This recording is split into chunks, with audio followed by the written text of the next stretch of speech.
Morning. How's it going? Good. How you feeling? How you doing, Ted? I'm doing good, thank you. Right on. I love the artwork for the poster you've got as your background. Oh, thanks, man. Yeah. That was our VFX guy. We when we got distribution, the distributors didn't like the original poster that I came up with, Ugh. which makes sense because I suck at making posters. And so I reached and they wanted to charge us an arm and a leg, so I reached out to our VFX guy. He said, "Let me make something." So yeah, isn't it great? Yeah. It's I was really pretty good. stoked on I really it. Yeah. liked it. Thanks, man. I appreciate it, man. Where you at, brother? So I'm in a place called Shrewsbury, which is it's about, do you know like the UK well at all? A little bit. Yeah. I've been there. Yeah. So do you know where Birmingham is? In Yeah. the Midlands. I'm about an hour from Birmingham, sort of bit south of Nice. Birmingham. So I'm Nice. there. Yeah.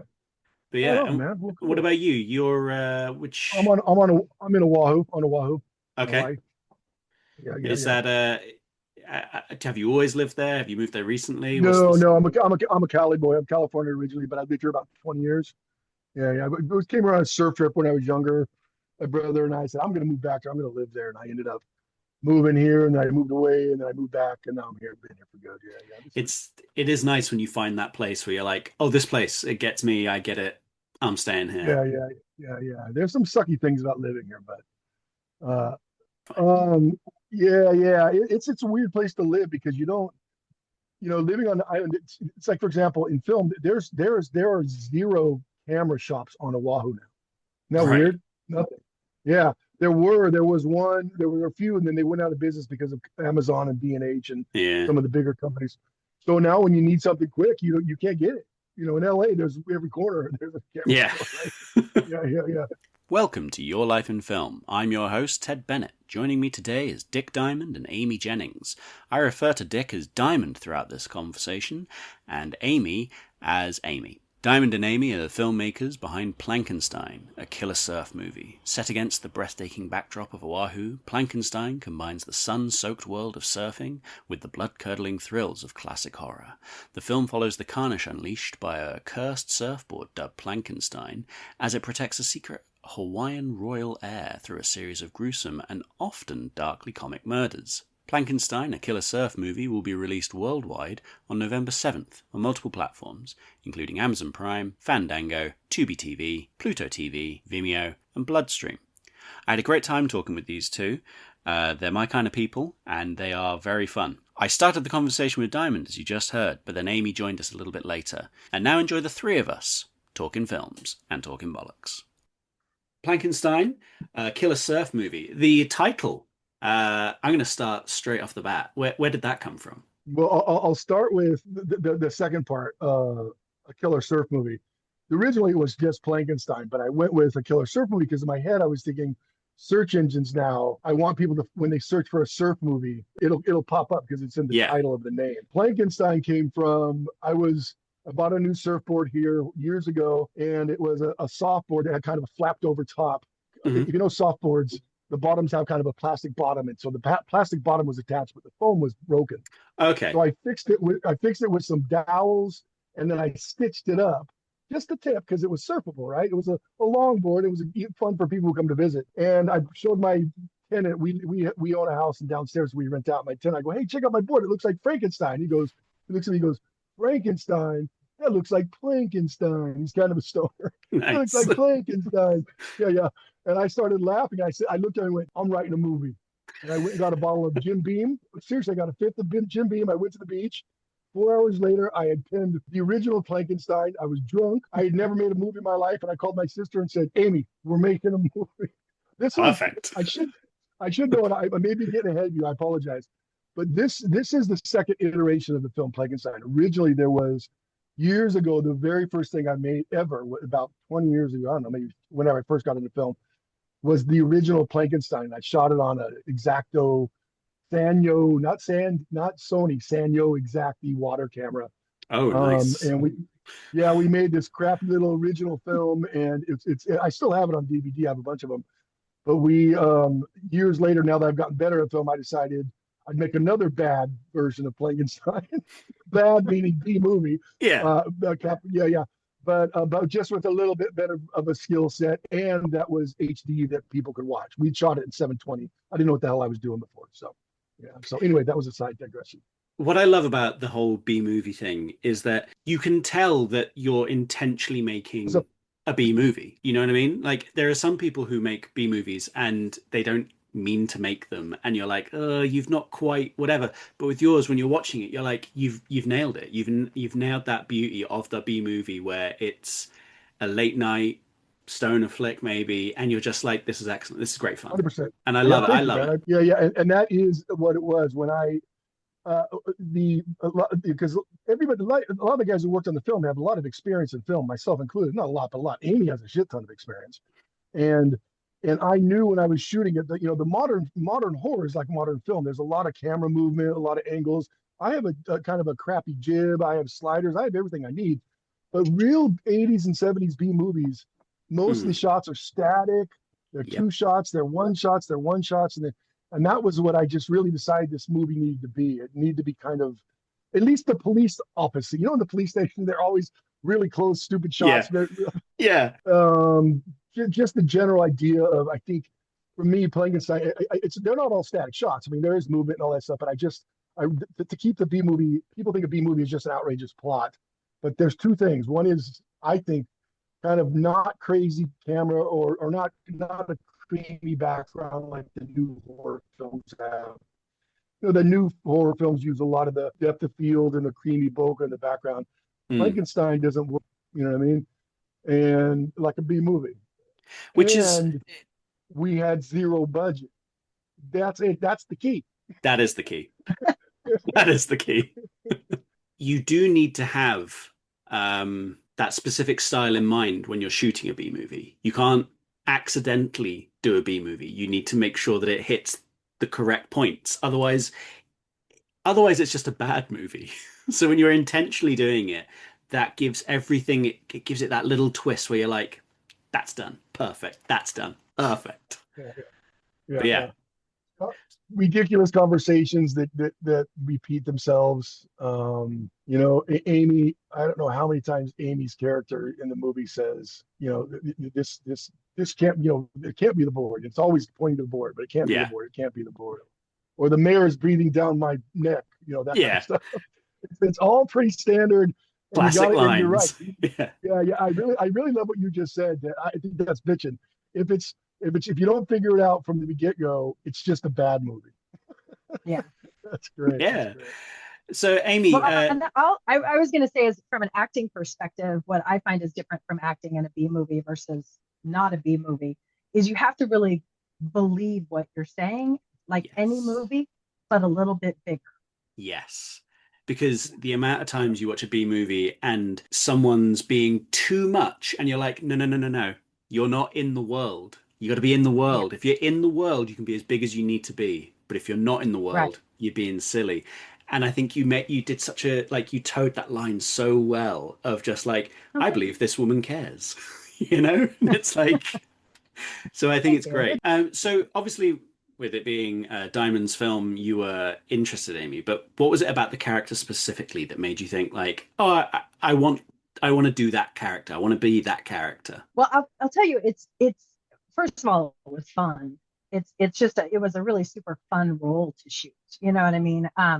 Also working with Diamond. I mean, he is my brother, and so we have always had a camaraderie creatively, kind of our whole lives. So that itself lent itself into doing it. But I played a police officer often. Like that Hmm. tends to be a role that I get typecast in. Which I love playing the role, but to be able to play it a little bit more, just a little bit more over the top. It's always been very much like, it's just a very straight character.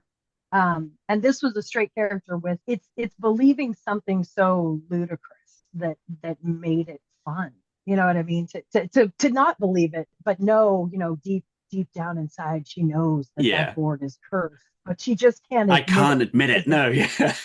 because it doesn't make sense. You know what I mean? Mm, And as a police officer, like if a real life police officer, you'd be like, there's no way a surfboard's going to kill people. But to be able to come to that realization at one point where it's just like, oh my God, this war really is killing people. Yeah. It's not human. But it's just ridiculous. The ridiculousness of it.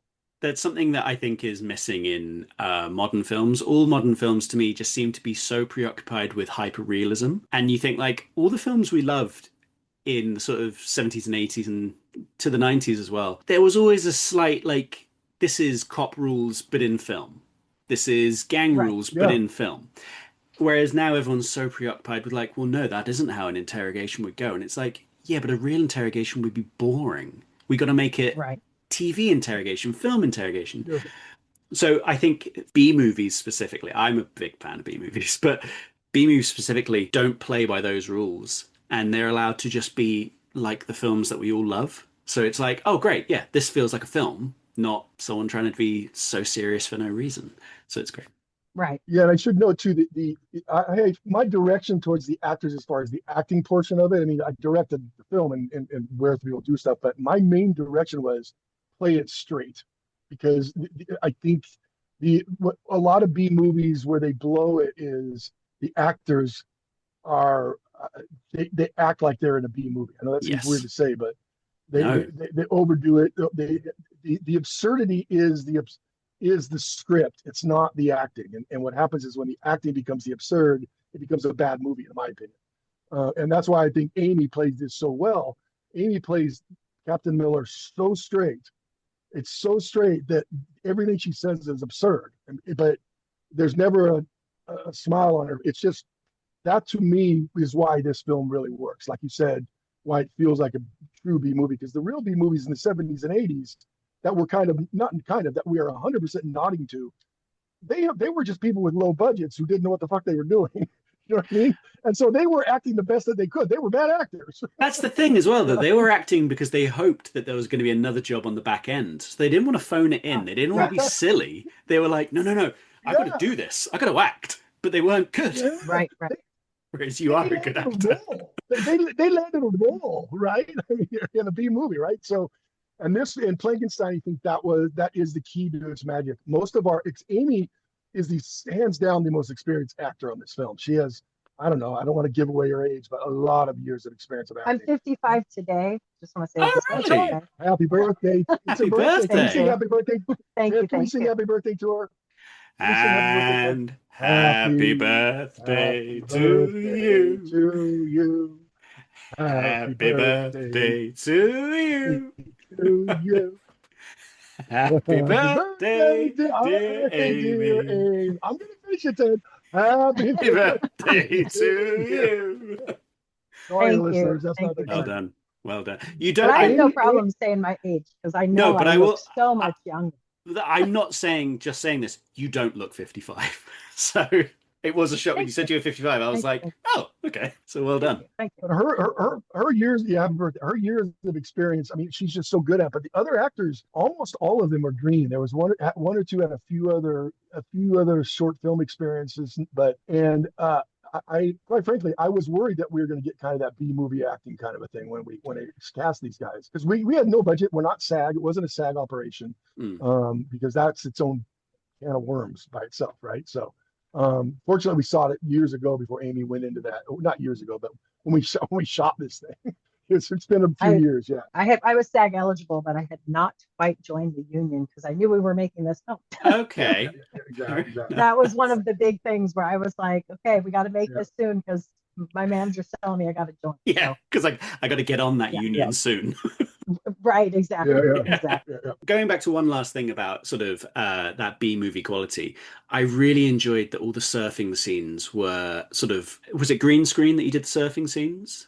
Yes, because that felt like such an old American TV trope, like how they do the rear projection and then everyone just standing there doing the thing. Yep. And as soon as I saw that, I was just like, you got it. Yeah, it's funny because my original plan was to green screen it and put in just, to you they probably look like actual waves, but our VFX guy said no, he built those waves. Those waves are actual visual effects. Isn't that funny? But that's what that.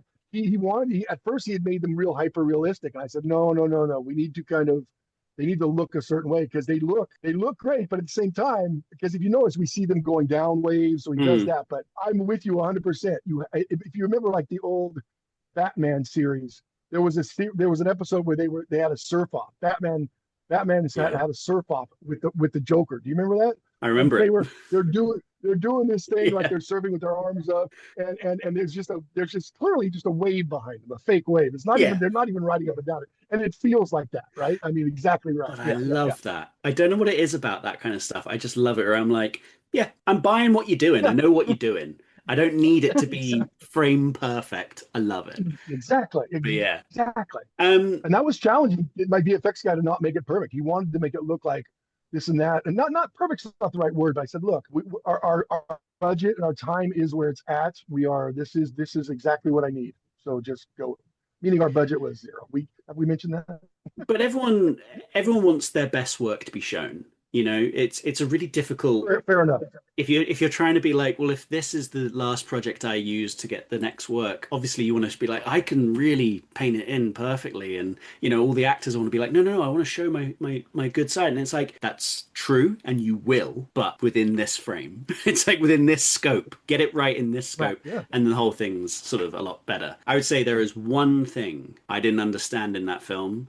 And it was referring to the women as tuna. Is that a local thing? That's a Hawaiian. It's interesting you say that because we one of the guys who worked on the film, he's a very local dude and grew up here, and his mom is from here. And so I said, look, when I had written this film, but I said I need a word for a local girl that implies slut, right? But I want it to be a local word like tuna, right? And there's a couple words here, but there's not really a local word. And then his mom said tuna is what they used to use back in the day, and so it's not even really locally used word here, tuna, to be honest with you.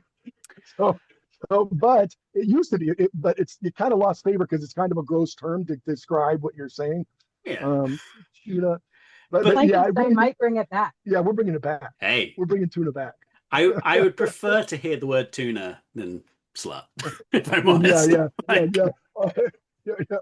And it makes sense in Hawaiian culture to call someone a tuna. Well, maybe I don't want to get into the graphics of it, but it's just kind of because it's a local fishing community kind of thing. Yeah, but an old phrase is good as well because me too. That adds something towards the B movie thing. It's all in there. Exactly right. Yeah, because you get what it is. You may not understand it. I'm very happy that that's the only thing you didn't understand. That makes me happy. I was worried that it might be like, except for the whole movie, it was only one thing I didn't understand. The whole movie. I'm glad you didn't say that. there was one thing. Two things. Sorry, I wasn't expecting the musical number. Oh. Is that too much? It wasn't too much. I was just sat there and I was like, wait, what? What's going on? Where do we get here? And then in it, I was like, okay, we're in. Okay. Since it's a horror movie, but it's also a beach movie, that's kind of our nod to like the beach blanket bingo things that happen, like the Elvis Presley, the Honorable Annette Sammy Davis Jr. did a really great version. The movies would stop and they'd have a whole sing along and everybody dance. That's how it was supposed to go, but it turned out to be how it turned out. But and the fact that it's a karaoke sing along makes it even more Hawaiian, because in Hawaii, the thing to do on a Friday, Saturday night, if your work crew is going out, they rent out a karaoke room and everybody sits in a karaoke room and sings karaoke together. So it's very Hawaiian to have a karaoke number in there. Yeah. Wonderful. Yeah. Love it. Yeah. Well, and it's kind of a nod to Sweet Charity. Sammy Davis Jr.'s Come to Daddy, Sweet Charity musical was kind of like, when we had talked about it, have you ever watched that musical piece? Not that one, no. Great, okay. Watch. It is such a beautiful piece of footage. Just the one section where what's the name of the movie? I think it's Sweet called Charity. Come to Daddy. Oh, it's Come to Sweet Daddy. Charity is the movie, and it's Come to Daddy is the song. And it is. I watch it whenever I'm sad. I watch it because it's just such a happy piece of film. It's amazing. Lovely. We didn't come close to touching the production value that we did there, but we did it in Plankenstein silliness. But it's what we talked about with it, though. It was just like, it's what talked to us. Yeah, that's right. Yeah. The dropping acid, which they do at the beginning of that scene. Yeah. Kind of came late. What happened was our sound guy, he's a painter and he does paintings and he has them converted to textiles and makes clothing out of them that he sells. Oh, nice. And and at some point he said, hey, I have all these samples of my clothes. I have like 40, 50 samples of articles of this clothing, and they're all that really, really bright. He's Brazilian. He's from Brazil. He's lived here for years, but and he has really Brazilian bright colors and everything. So he said, I wonder what we can do with it. And I thought, you know what? Because originally he was just going to sing the song in the movie, but then I thought, wait a minute, we'll have them take acid, and then their clothes will switch. But so then what happens is in that movie, the reason why I didn't take acid, I thought we'll put it there because so then all the extras who came to that set the night of shooting, I said, look, bring clothes that are very drab colored Hawaiian clothes, like because at Hawaiian you wear Hawaiian shirts. I said no bright colors, so they wore all those, and then we shot the beginning part of the party, and then after they drop acid, they put on those really bright clothes. You can notice everything changes after that, real bright. And then when the song ends and they fall to the ground, they're back in their drab clothes again. So that was just their acid trip in the movie. Yeah, nice. Yeah, it works. Yeah. It works. Yeah. So you use it to make a B movie. You got to use any resource you got. 100%. Grab it and make switch. So with you both growing up, I don't know. Is there a big age gap between you both? 4 years. I'm 59. Yeah, I'm 59. So 4 years. I'm guessing your sort of answers to your questions they could be similar-ish, or was there enough gap? There's enough gap. There's some gap. So but I think like there was a question about the movies on repeat. Like that's definitely something we both were like, oh yeah. Yeah, because I was talking to my brother about this because he's 3 years older than me. Our answers might be the same though, Louis. Like we probably went to the cinema together and saw the same films together, but right. I think it's that point where it gets to the teenage years where things start changing and you get to come up with like your different journeys. So with that being said, what was the first film you saw at the cinema? Amy? I saw Grease. Ooh. That's the first I remember, I have to say, which is funny because I was thinking about, we were talking, Grease to me is a high budget B movie. If you really, I know that people that know Grease wouldn't like that, but it's so campy. Yeah. And they fly away in a car. Yeah. That is B movie like at its absolute peak. Right. And it's probably one of my all-time favorite movies. So yeah. Good dance numbers again. Mine was, it's funny because same with Amy that I can remember because I know I'd gone early, but probably it was Close Encounters of the Third Kind. Oh, beautiful. I think so. Yeah, it was. Yeah, that was a big one kind of coming out for me. And I remember at that time it was Star Wars and Close Encounters, and you were kind of two camps, at least in my area. You were a Close Encounters guy or you were a Star Wars guy. And I had seen both, and I didn't, sorry for all the fans out there, but I wasn't that impressed with Star Wars. I really liked what Close Encounters was laying down. I don't know why. It was more my way. You're in safe company. I'm more of a Close Encounters guy. There's something about Close Encounters where it's just Richard Dreyfuss losing his mind and the family trying to understand but can't. It's just like, but he knows. In his head he knows. Right. And it's so good. And the first sort of, not abduction scene, but the first scene where he's in his truck and the craft flies over and everything starts going. Come, and it starts moving around. Yeah, so good. It's almost more relatable. Like Star Wars is, it really is like you got to be in space for Star Wars versus pure fantasy Star Wars. Whereas I wouldn't consider Close Encounters pure fantasy. I'd look at that and be like, you're dealing with fantastical elements, but this is pretty fucking real, Right. Yeah. Like, would your mind be okay if aliens came down? If you were one of the first people to see them? Definitely not for the first 6 months. No. I'd lose it. But it's funny you say what you said about Richard Dreyfuss. Is going crazy. That's my favorite part of the whole movie. Is his transformation from this here to this kind of crazy guy who he's right. He's at peace. He did that in What About Bob? You remember in What About Bob? Yes. He started out totally clean, and he's so great in What About Bob, and all of a sudden he's like bumbling to himself and walking. What about Bob? Fucking Bob, you're going crazy. Yeah. So I agree with you. I love his transformation in Close Encounters. Yeah, I would say Dreyfuss is one of those people that I'm sure he has done them, but I haven't found a bad performance, or at least a performance I don't think like that part, that little nugget makes the whole performance, and I love that. Like he's always so good. I totally agree. Totally agree. Yeah, absolutely. But with Grease, what was it that made you feel so passionate about Grease? Because you said you really enjoyed it and stuff. What was it that was about that? I think I mean I was young. The storyline of love, and she turns into a slut to get the man. It A just seemed like tuna. such a great yeah. She turned into a But tuna, and it seemed like such a great moral lesson for all young girls. Just Yeah. now, I'll say I really love the music. You know, Yeah. We're a pretty musical family, so it the songs were great. They were fun. My brothers and sisters, we would make up dance routines to them and do performances, really for each other or our parents. So I don't and when know. we did the when we did the dishes, we would sing it when we would do the dishes. Someone would wash, some loving, have Nice. and then the girls like, some we really we come from a large family and everyone's pretty artistic. So it's Greece was just one of those, and all of us saw it. So that was that I am 9 years younger than my oldest sister. So there Okay. was it was kind of that certain period of time where we were all in the house, and Grease was one of those movies where we were all there, we all liked it, we all knew it, and so it was kind of almost like a familial like bonding. There's a few things in my childhood that we all just kind of knew really really well. Yeah. I love those though. For me and my brother, we share similar, well, especially when I was younger, we shared similar body types to Jake and Elwood from the Blues Brothers. So the Blues Brothers to Uh-huh. us was a similar thing of just like we would do the dancing, like we were in the church and we would do all of that stuff. And because Louis was taller and like skinnier, and I was a bit of a short, fat guy, it Right. was just sort of awesome. like this is us, and it's great.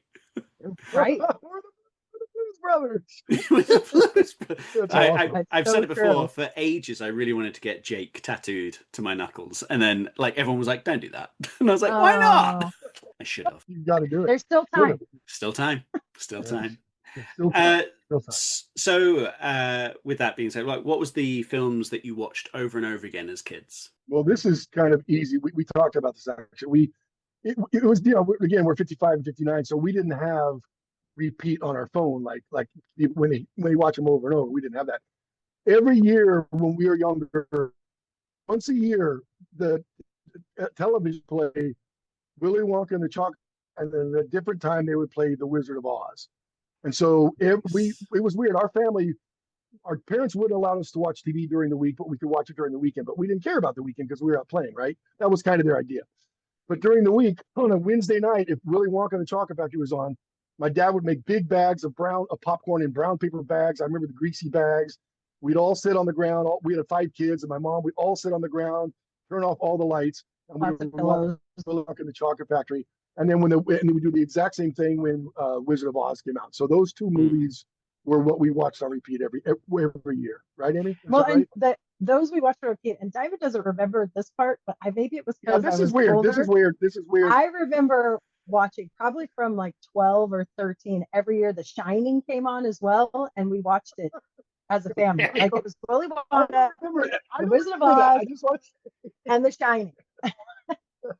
Sure. Those are the movies. Those are my right. I I don't Thanks, really Dad. remember that, but that's okay. All right. Yeah. I like the ritual that your dad was making the popcorn, because I remember Charlie and Chocolate Factory came on once, and my dad was like, "Oh, well, we got to see what we got in the cupboard because you boys can't watch this without something to eat." And I was Yes, like, "Oh, exactly. yeah, I guess we can't, can we?" And it's like, "No, of course you can't."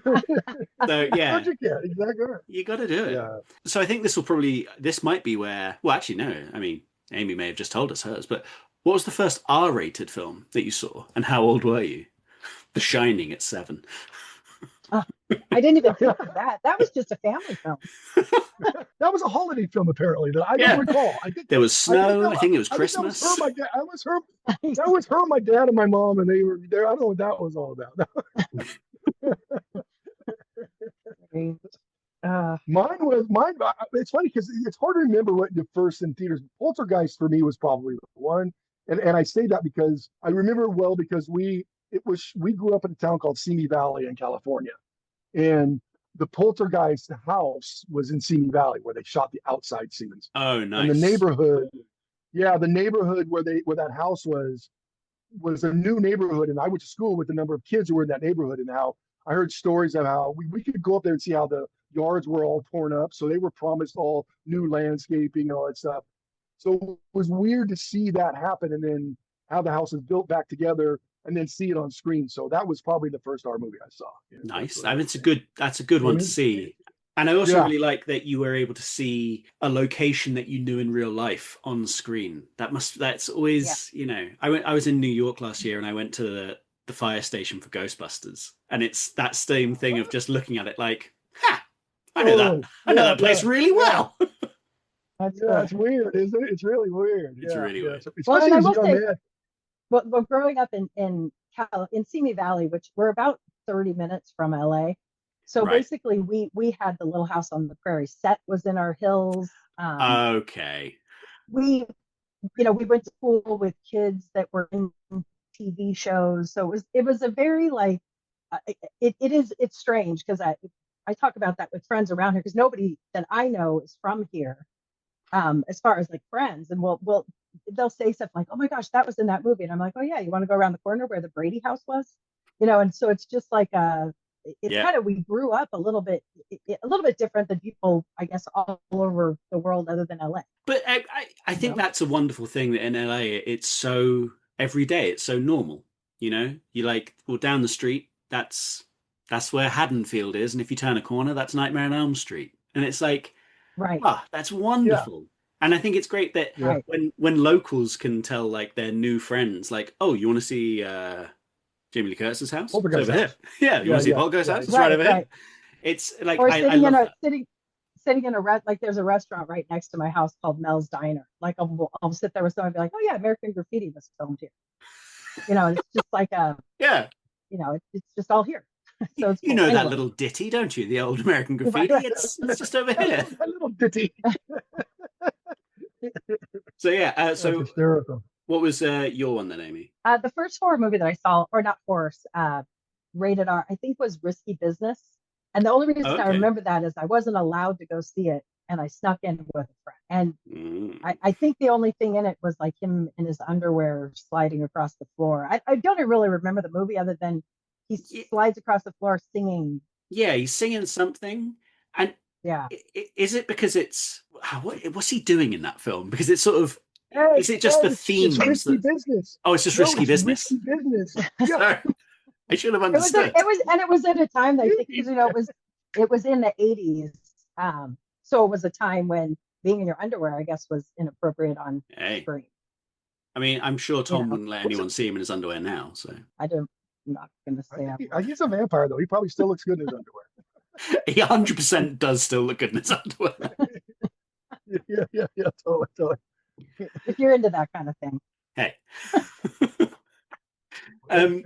Hey, So, what was the first film that you watched that you considered grown up? you want to go first, Dave? Oh, Yeah, ours are you about the take that.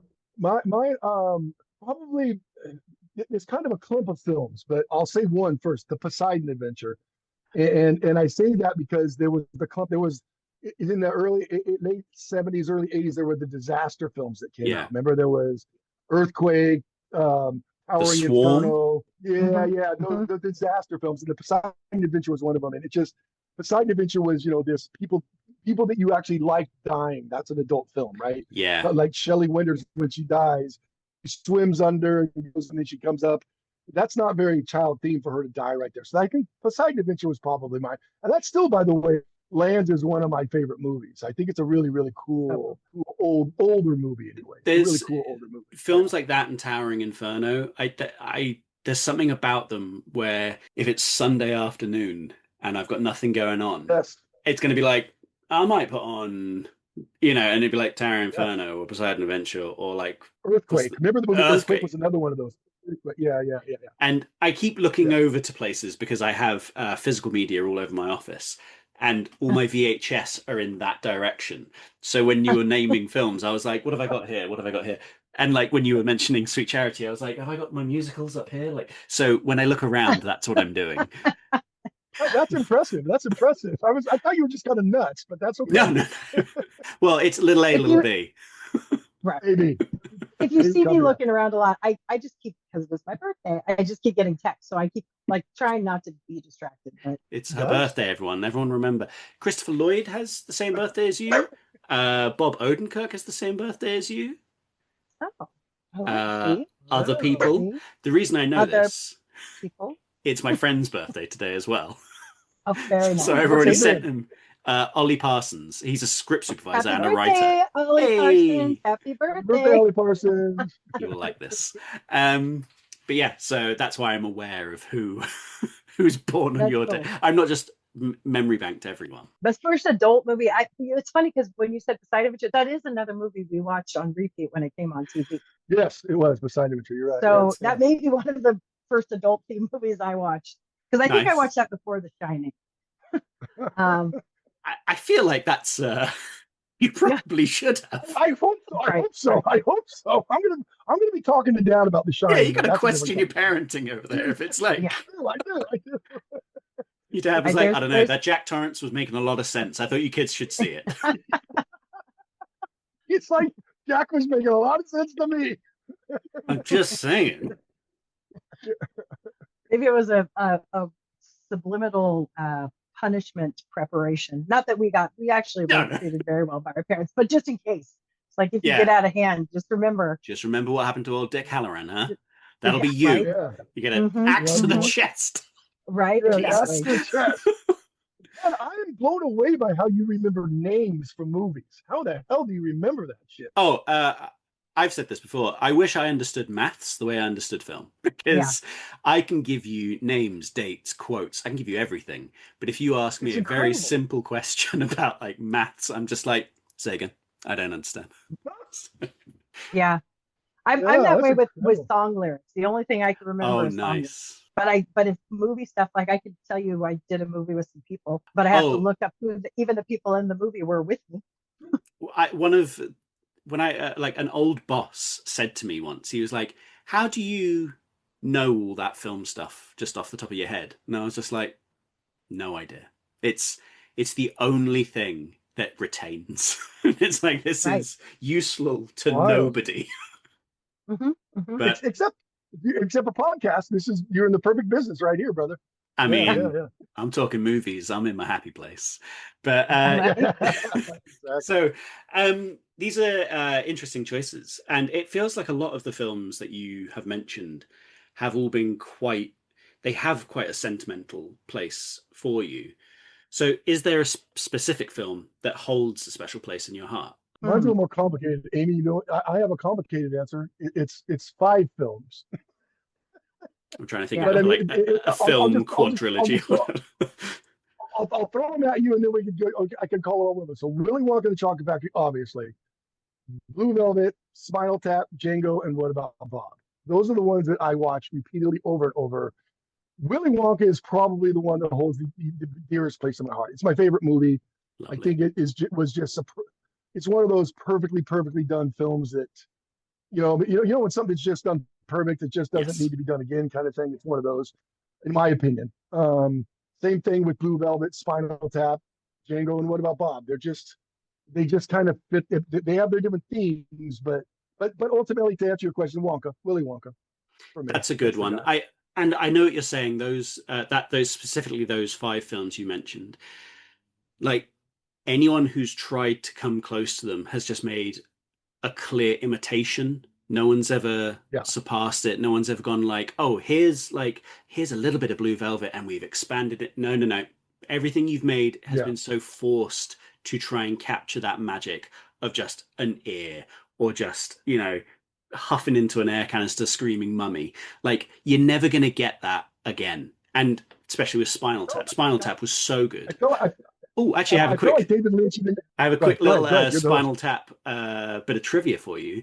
You know the bit when going through the metal detector and he's got the cucumber covered in foil down his trousers? He's wearing a Shrewsbury Town football shirt, and Shrewsbury is the town I'm currently in. Oh, that's very cool. So there we go. See? That is awesome. This makes the podcast worthwhile right here. This is 100%. my price is 100%. It's funny you say that because whenever you were growing up, like a friend would put it on, and everyone would be like, "That's a Shrewsbury Town show right there." And we're like, "Yeah, we know, we know. we know." Let me ask you this. Let me ask you this then: is why do you think they chose that shirt for that scene? Is there something comical about that moment or that location that he would be from? I think it's because Shrewsbury is it's the biggest, smallest town in the world. It's like it really thinks itself to be quite like a little city when it's really not. It's just a town. So for them to wear like a Shrewsbury Town shirt, to me as an observer, that's like, oh, okay. So that would either be his local team or like something else. You know what I mean? It's such a small team that it's like that it's a real. That's not just Chelsea, Manchester, other football teams. I'm not a sports guy. For him to have like such a local team in that way, I feel like it gives more flavor to the character. But I don't know why they would pick it specifically. That makes sense. Because it was made by an American, but you would grab an obscure town as opposed to something larger because then it makes him feel more local, right? Real legit. Yeah, also, Charles Darwin is from Shrewsbury. You know, the naturalist guy? Like he's from Shrewsbury. And Michael Palin of Monty Python went to school in Shrewsbury. So I wonder if there's it could have been Palin as a nod to Reiner, sort of being like, I love Python's work. Who knows? Yeah. Or the costume designer could have been. Or the costume designer, yeah. Because that could be another thing. It could just be the costume designer's like, well, I'm from Shrewsbury. Just get a Shrewsbury Town shirt. That'll do. Right. I have a girlfriend who's a costume designer, and she always throws in her favorite monster truck is Gravedigger, and every show she does, somebody's wearing a Gravedigger t-shirt somewhere. Excellent. I think I've got a Gravedigger like micro machines here somewhere. Oh my gosh, she will love that. But we've all worked in film. We know that sometimes there isn't that much like. It's great to break it down and think post like, oh, why is that like that? Whereas on some days we're just like, you do this scene like this, and it's like, should I be wearing anything? Yeah. What you're wearing is fine. That looks great. That looks great. And because Shrewsbury Town's like, it's got like a yellow and a blue stripe. It's like that looks very contrasty against this drab wall. Perfect. It's just it could have been something that one of the crew guys was wearing, and they said, "Hey, we need to get a little more color in this. Can we just use your shirt?" And that's it. Yeah. And I really love that when it comes to filmmaking, where it is just sort of people will always say like, "So what's the deal with?" So there are some owls in my film, and everyone's like, "What's the deal with the owls?" And I said like, "Oh, do you want the like the wanky pretentious answer, or do you want the truth?" And they're like, "The truth." I was like, "I had an owl statue in my office. And when I was writing it, I was looking at it." And they were like, "Really?" And I was like, that's it. There's no other meaning. And then when they say like, "Well, what's your pretentious answer?" It's like, "Oh, the owl is ever observant. It's a predator, but it looks soft. There's so many things I can make up. The owls are in Twin Peaks. They're endangered. It could be anything." I'll talk utter bollocks if that's what makes you happy. But the truth is... Which show am I on right now? Yeah. Totally. Yeah. I want to pick up something you said a minute ago about, yeah, go on. You said a second ago about Blue Velvet. Like I was saying, Wonka, Blue Velvet, and Spinal Tap. They're just perfect films. And you said, yeah, you can't redo them. I feel the same thing with Blue Velvet. I feel like David Lynch, after he did Blue Velvet, when he went on to do Wild at Heart, I felt like he was trying to do another Blue Velvet. Like everybody loved Wild at Heart. And I liked it, but I always felt like he was trying to. It felt to me like the characters in Wild at Heart were like, I got to put in some weird characters because I'm David Lynch, as opposed to they made sense in the movie. Does that make sense? 100%. I think Dennis Hopper and Kyle MacLachlan are so good at you believe that the characters that they're doing are these people, whereas Nick Cage and Laura Dern, they did great performances, but they were doing performances. And even like Willem Dafoe with the little short teeth, it's like you're doing a great creepy thing, but you're doing a great creepy thing. You're not just... That's it. But it was just for creepy. In Blue Velvet, Hopper, I mean, his creepiness was essential to the movie. It wasn't just because it was this guy on the side. It had to be, this shit happens in the most perfect place where the woodchucks chucks and the woodchucks say, with the white picket fence and the the fire truck going by with Oh, with the yeah. red roses. That scene is so beautiful. And then underneath all that beauty is this darkness, right?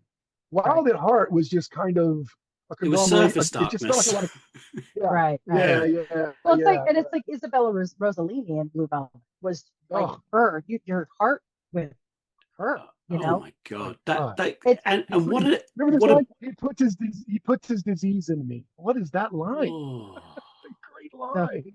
He put his uh, disease in me. And It's such a it's great so line. good. It's so good and so Yeah. horrible that when you're watching it, you're just like, I just need to have a wash. I don't feel yeah. good. I just got to have a Yep, wash, you know? absolutely. Whereas Yeah, Wild at yeah, Heart, I can watch Wild at Heart and have a good time. Right. yeah, I don't yeah, feel Right. yeah, Right. seedy exactly. afterwards. Yeah. And I So liked Wild at Heart. It just I didn't. It liked it. just didn't. It still wasn't Blue Velvet. It wasn't that perfect film in my opinion. You know, I No, like Plankenstein. There we go. Well done. exactly. See what Always be see what I plugging. did there, Ted? So Uh, Amy, what would be yours? Probably all that he said. I would add in Shawshank Redemption. Yeah. I love Shawshank Redemption. That's one of those ones I watch when I just that's a Sunday afternoon over and over again. And I will say recently, like when COVID hit, the Muppet movie with Jason Segel, the one that he wrote, it was Oh my yeah. like happy place.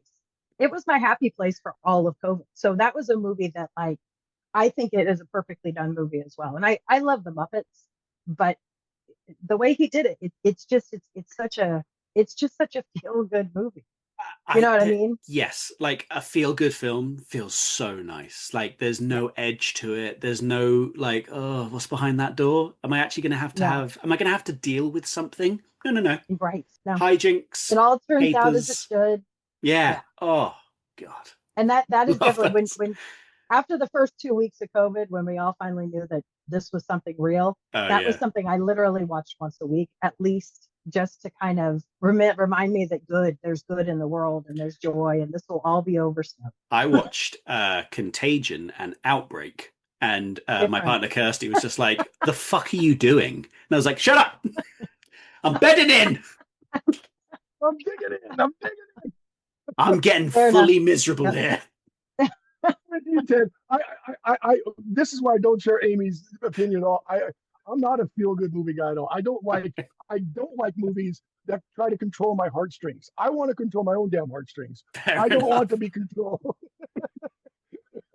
So I'm not a feel good movie guy, but that's okay. It took a long time for me to be okay with that sort of feel good movie thing. I think it was Yeah.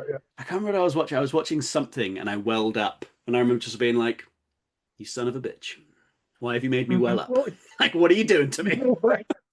Okay, fair enough. I do have some of those that I'm not gonna lie. I do have Yeah. some feel good movies, but as a rule, it's not. I mean, like I liked. This is gonna be weird, but The Last Showman. Is it The Greatest Showman on Earth with Hugh? The Oh greatest yeah. showman. I went into that. Lots of times I go to the movies.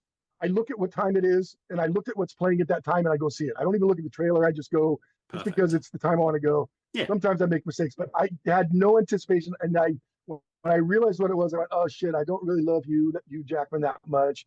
And I watch it. I really fucking love that movie. It's I a great loved it. I really liked it. I don't know why, but I liked feel it. good. It was so much better. It was better than I thought. No, don't. You're not selling me. I said every now and again, Amy, you're not selling me. Yeah. Wait, I want to say one more movie. 1917 was another movie that was really good. Oh yeah. Yeah, That just another favorite. that was really good. That Like was that it was was one of so those well done. films that I put off for a while because there was a lot of hype, and I thought I don't want to get swayed by this hype.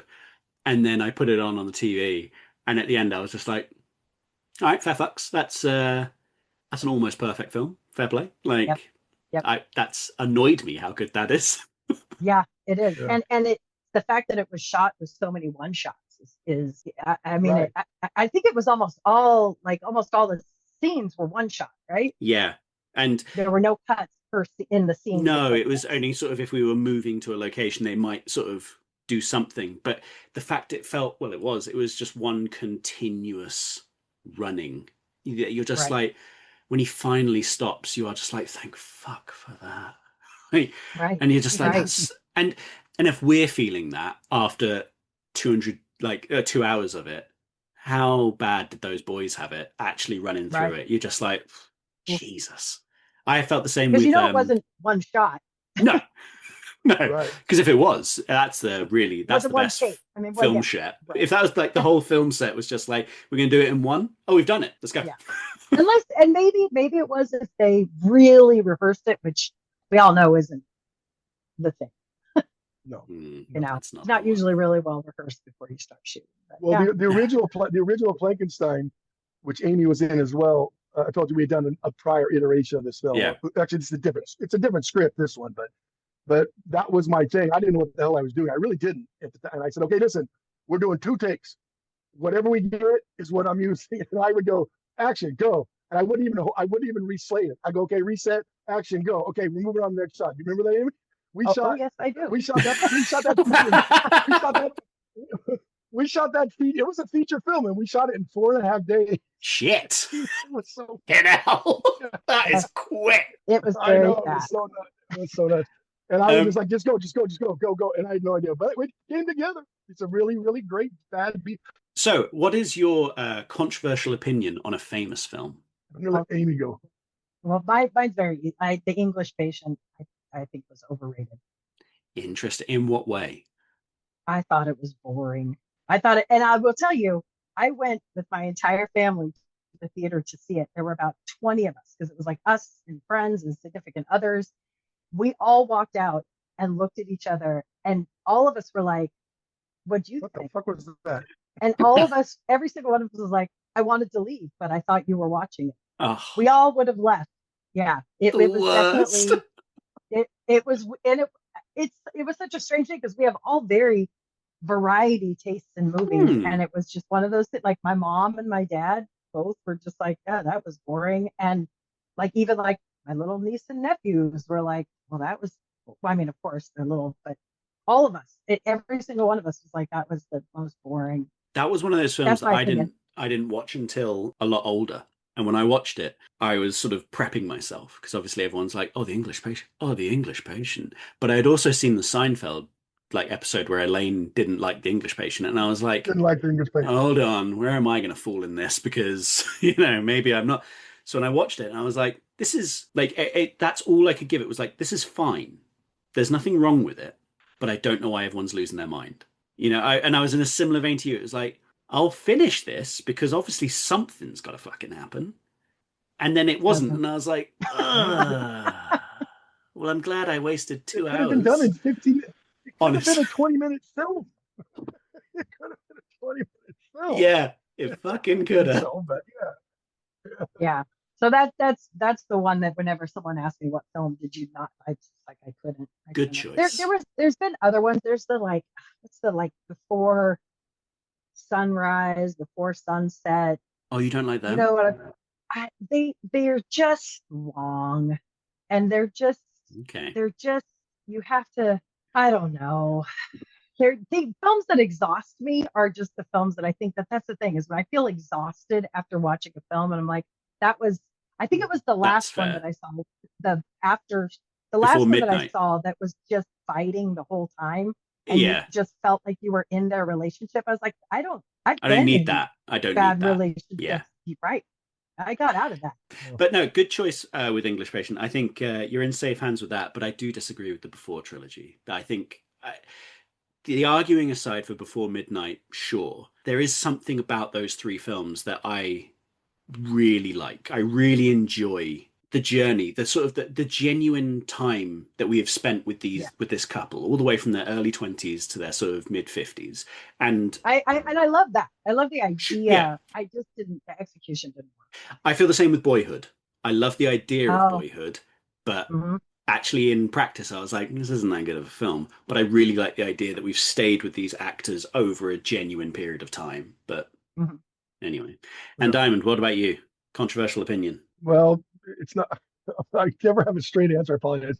And this is Amy has asked me not to say this for her fear of her husband's retaliation, but I'm just gonna say it. I'm just gonna say it. It's not a film, but I can't stand any film that Adam Sandler is in. Oh, come on. I'm sorry, listener. I'm sorry for the listeners. My sister's rolling her eyes. I know Ted's upset about it. I feel exhausted when I watch Adam Sandler. But Amy just said exhausted. Great. it, He exhausted me. He exhausted me. but He exhausted there's so much like Punch Drunk me. Love Sorry. to like Billy No, Madison. There's such a breadth in there that he can Right. do. I will confess that I have not seen all of his films because he tires me. And so Fair I will enough. confess that. But Fair that enough. being said, I'm going to give you my impression of What about the wedding that. singer? No. Oh, Come no. on. I'm The going to give you my wedding impression of Adam singer. Sandler. Here's my impression of Adam Sandler. Every single scene is this. Hi, how you doing? What? Yes. He starts like that. I can't stand it. So sorry. I Nice. know it's Amy's husband, Ken Cromwell. I apologize. I know this may ruin our Thanksgiving dinners, but it's an Adam Sandler movies. I Sorry. really like that Adam Sandler impression. I can kind of see what you're saying with Sandler because like I started to watch the Happy Gilmore sequel and I think I got about 15 minutes in and I was like, no, I can't. This isn't for me. But when I go and watch things like Funny People or Wedding Singer is a fan favorite in this household. Like there are performances of Sandler which I think like that's a good performance. And much Mhm. like Robin Williams and Jim Carrey, when he does serious and sad, because he's a comedian, he does it very well. But Right. he does lean into his like hey shtick far too often. And Far too often. that can become very tiring. Well, and I will It's say with funny. Adam Sandler, I was not a fan until my husband came back into my life, like until he came in, and then I just he talked me into what, like I'm not a happy, don't like Happy Gilmore. You Okay. know, they whenever he's golfing, I'm not a fan of it, pretty much. Um, but like the wedding singer, you know, there he does have like I like 50 First Dates. I like Yeah. the things that Okay, he does. I take that back. I liked 50 First Dates. I'm not gonna lie. I did like that one. Yeah. Okay. See. Yeah, okay. Okay. Doesn't So it matter. is. Doesn't matter. I did have to learn how to watch more of him because in my impression was just Happy Gilmore. And I had never really paid attention to the other stuff. But then when I started paying attention, I was like, oh wait, I'd actually already seen The Wedding Singer and then realized that it was Adam. I knew that, but like it Mm, just kind of like clicked like, oh, that's actually the Happy Gilmore guy too. Oh, okay. He has a variety. he does. But I do like these. I think these are good controversial takes. I think they're fun. I like them. Like that's always my favorite question because that's the bit where I'm always just like, yeah. Or I completely Well, Ted, agree I and have I'm a like, question. I know you're the host, but you just said something interesting. You said Happy Gilmore, you stopped watching it. You are probably the most film knowledgeable person I know. What makes Ted Bennett stop watching a movie? if uh if I in the first 20 minutes can already guess where it's going and I'm proved correct within the first two or three guesses of like, so that's gonna go that way, and then this misunderstanding is gonna happen, and then that's gonna do this, and then if that first one happens and the second one happens, I'm like, I think I know how this film's made, and I'm not interested. And then Interesting. sometimes I'm wrong, Yeah. but then other times, like Shutter Island, I was watching Shutter Island and I was like, there's meant to be a really good twist at the end of this. And then when they revealed the twist in the middle of the theater, I went, "Are you fucking kidding?" Because I was like, that day one, mate, that's obvious. That was so obvious. I thought you were going to fake us out, but apparently you're not. And I was so irritated by that. But yeah, Yeah. but also boredom.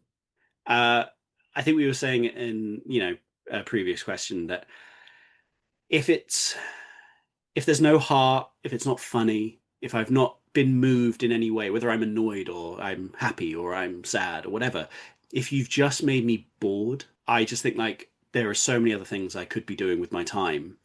You don't deserve 2 hours of my time just Right. because you're trying to sell whatever it is you're trying to sell. I'd rather go back and watch something that makes me laugh, something that makes me happy, something that makes me sad. I'd rather do that. So yeah. Interesting. Yeah, that was. I was when you said that. I thought, wow, you watch all these films and you know so much. That's very fascinating. That you just there are films that you stop watching. You're like, I can't do this sometimes. That's interesting. Yeah. I Yeah. and it's like I was wrong about Once Upon a Time in Hollywood. First time I saw that, Mm. Yeah. turned it off. I thought this is dog shit. I don't care for this. I know where this is going. And then months, maybe a year or so went by, and my dad just sort of said, like, I rewatched it. Give it a rewatch. It's good. And I was like, I don't know. And he was like, no, no, no. Just give it a rewatch. I rewatched it, and I think that was possibly like some of the best 3 hours of film I had watched in a long time. Yeah. And I was like, interesting. Okay, I was wrong. Happily admit I was wrong. And now I have it on 4K, and I can't wait to watch it again. You know? So That's awesome. there's a lot of times where I'll happily be. I've say this a lot. I rewatch films that I didn't like way more than films I did like, because if someone says like, no, no, no, it's good, I'm like, I don't see why it's good. Let me watch it again, and then I'll watch it again. And I'm like, I kind of see what they were trying to do, but I still don't like it. Or I watch it again and go like, yeah, I was just being immature. I was in a bad headspace. I was just not. I was jealous of the filmmaker. You know, anything that was putting me off that day, and I'll rewatch it and I'll go like, nah, that shit was all right. So yeah, Wow, that's wild. You mentioned a couple times your dad. It sounds like you and your dad have a similar film connection. Am I right? You we guys do, watch a lot we of movies do. together. Yeah, Yeah, like yeah, I would say that my film taste, not my film taste, but my film knowledge is from my parents. It's they were very oh, quick to introduce films to me and my brother, and such like a broad range as well. Like my parents bloody love French cinema, so a lot of French cinema just came into our house, but not in like oh, this is French cinema. It's like this is a Jacques Tati film called Mon Oncle, and it's very funny. Watch it, and you watch it, and you're like, that's hilarious, that's great.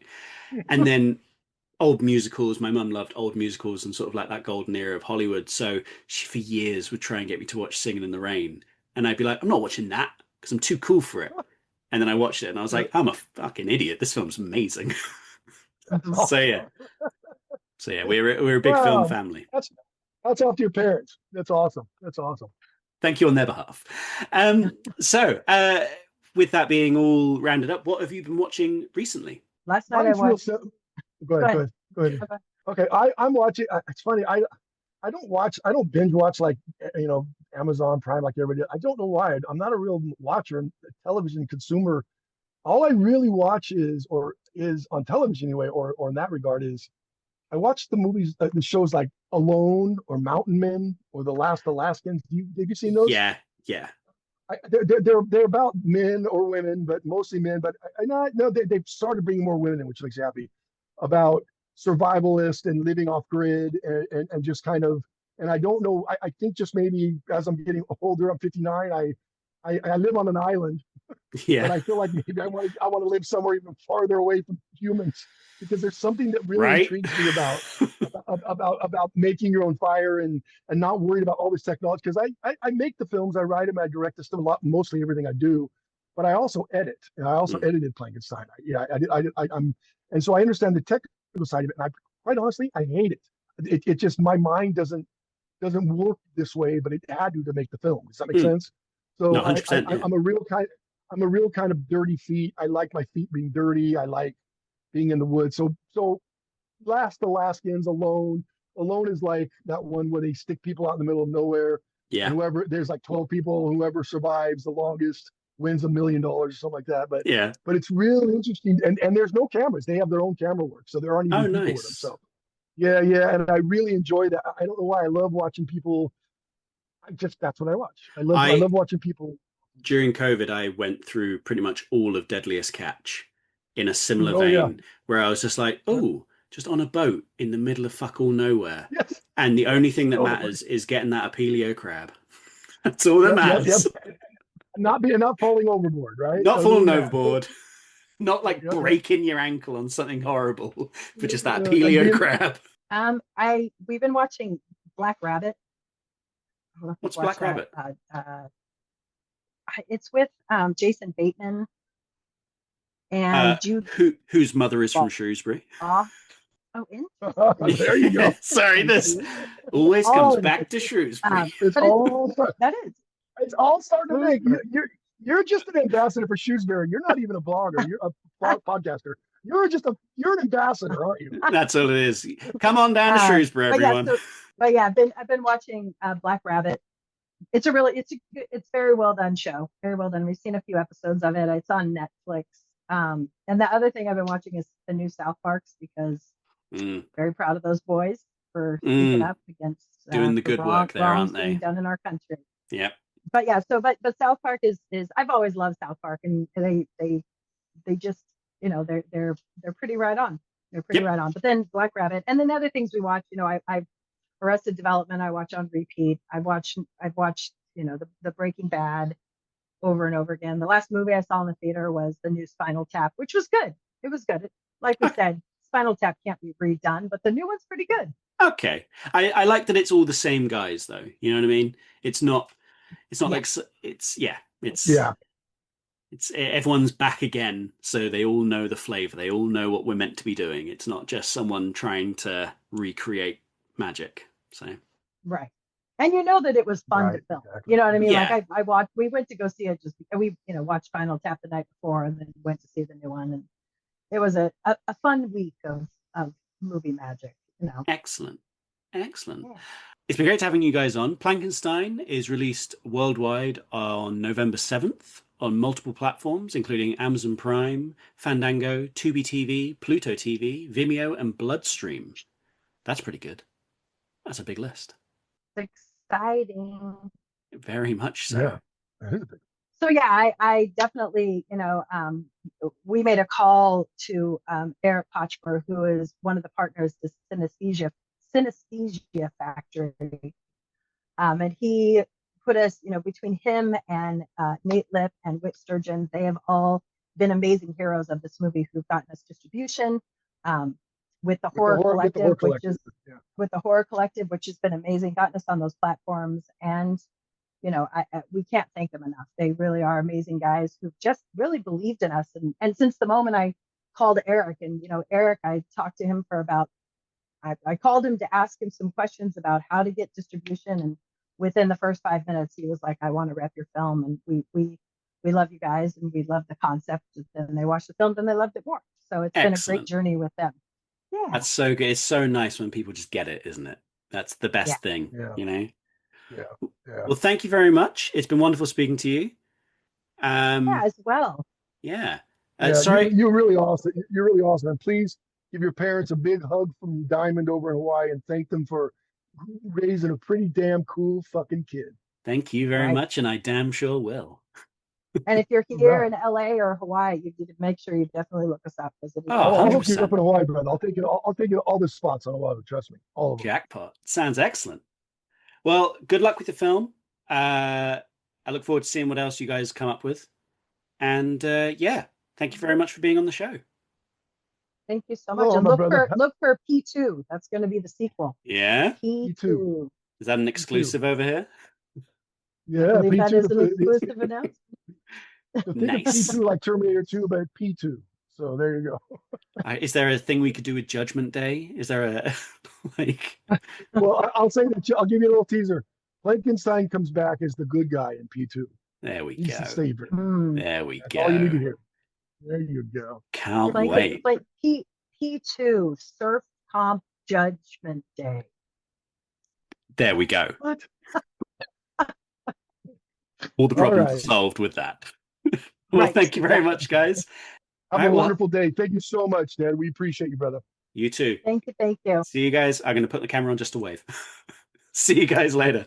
See ya. Thank you. Bye. Peace out. Bye. Bye-bye. This has been a Lovable Rogue Productions podcast. Thank you to everyone that listened. If you want to help out your life in film, then download it, like it, share it, and give the pod a follow. I didn't realise till starting this that a download is the way they measure success and not just a listen. So, listening means nothing. Make sure you check out my guests on their socials, which will be in the description of the episode. Take a look at my letterboxd. I've made a list of all the films that have been mentioned on the pod. There's fucking hundreds. So you can find some good films there. There are some good ones. There's some fucking weird ones, and I love them. Quick shout out to some of the podcasts I'm listening to. Caliber 9 from Outer Space. That's Rob and Joe's. That's really good. And then The Villain Was Right. That's a great fun. Check that out. If you really want to be a mensch, give me that money. There's a link in the description. It'll explain it all. But a download and a share is excellent, and I actually appreciate that a lot more than you'd think. We currently have no sponsors, but I am open to them. I'll shill anything. I don't care. This has been a Lovable Rogue production. Thank you for listening.